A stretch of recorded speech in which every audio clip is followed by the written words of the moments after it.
Charles Babbage was the only child of a tyrannical London banker, a bully at home. But his money kept his son and heir financially comfortable for life. Cambridge educated in mathematics and supremely self-possessed, Charles became an iconoclastic writer and habitual inventor.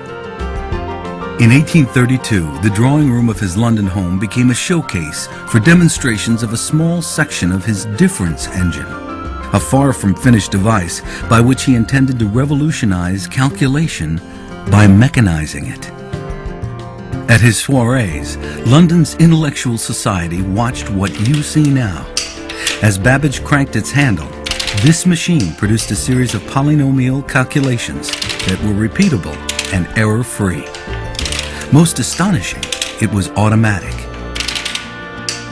Any of his illustrious guests might have operated the handle as well as Charles Babbage, perhaps the geologist Charles Lyell, or Charles Darwin, or Charles Dickens.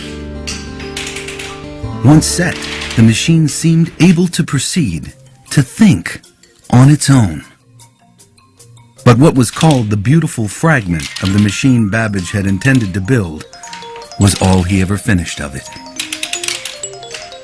In fact, his imagination had already moved on to an even more ambitious mechanism, one that would make obsolete the abandoned machine. The analytical engine would be a general-purpose calculating automaton. For most of 30 years, he would revise and improve his notional design. Only a few partial sections of it were built, this one after Babbage's death by his son. The analytical engine was an ever-evolving machine. Each breakthrough elegantly drawn up, annotated to describe mechanical motions with a coding system that Babbage claimed was his finest invention. The analytical engine may be the most intricate operating mechanism ever fully realized with paper and imagination alone. In 1846, Babbage abruptly changed course.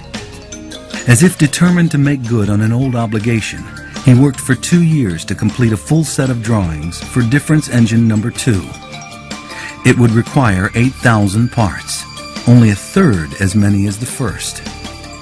He offered it to the government, but did not protest when it declined to build it, and the drawings were carefully put away. Eventually, they came from the Babbage estate to rest in the library of the Science Museum in London. More than 130 years later, in 1985, the museum's new curator of computing, Doran Swade, became convinced the institution could build difference engine number 2. After all, with the intact drawings, it seemed feasible and within financial reach.